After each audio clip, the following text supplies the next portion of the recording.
It's been less than a week since President Joe Biden's disaster declaration for the June floods all across Metro Detroit. People are already hearing back from FEMA, some getting disappointing news that they simply don't qualify for disaster assistance. It's a nasty surprise for victims of disasters, and it's been happening all across the country. According to NPR, most of the people requesting help after the western wildfires have been denied. Same goes for people in Georgia after a devastating tornado in March. 7 Action News reporter Nana Saintio-Bonsu was going in depth to find out what exactly FEMA covers and the other financial options people can apply for.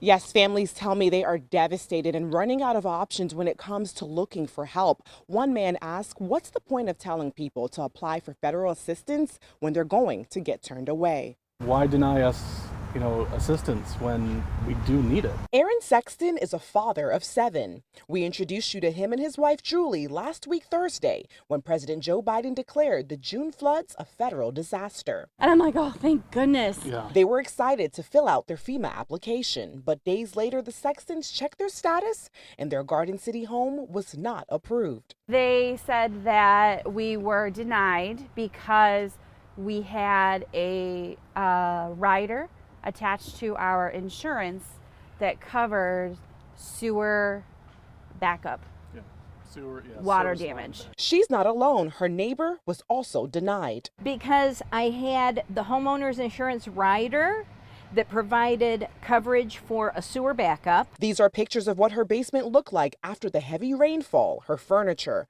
washer and dryer, and furnace sitting in over a foot of water. The amount of damage that we suffered is tremendous. Oh, it's well over $50,000. She says finding someone to clean and sanitize her basement maxed out the money her insurance company gave her, which is only about $5,000. During a Detroit City Council meeting, the council president pro tem, Mary Sheffield, mentioned similar concerns. I know we have issues with people who have been denied FEMA because of their income limits, and they're trying to figure out what to do because their homeowner insurance doesn't cover all of the costs. We reached out to FEMA and a spokesperson says, in quote, if individuals reported insurance coverage for their home damage, they may be ineligible for federal assistance because FEMA cannot pay for damage covered by insurance or duplicate benefits from another source. FEMA says applicants can reach back out to them if their insurance settlement is insufficient or if their insurance denies their claim, and FEMA can reconsider their case.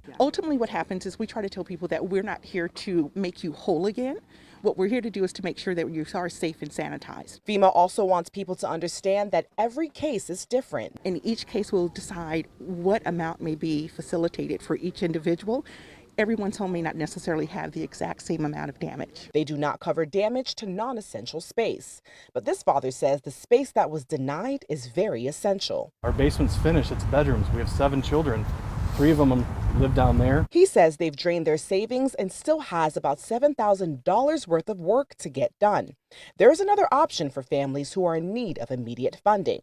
The Small Business Administration. They are also helping homeowners, renters, and nonprofit organizations. SBA disaster loans are for your uncompensated losses, whatever your insurance doesn't cover. They have a recovery center set up in Dearborn Heights where they are offering people interest rates as low as 1.6%. Luckily, with these loans, there is an 18-month payment deferment. Julie Garrett says they are working closely with FEMA. FEMA might say, go to SBA and apply for a disaster loan.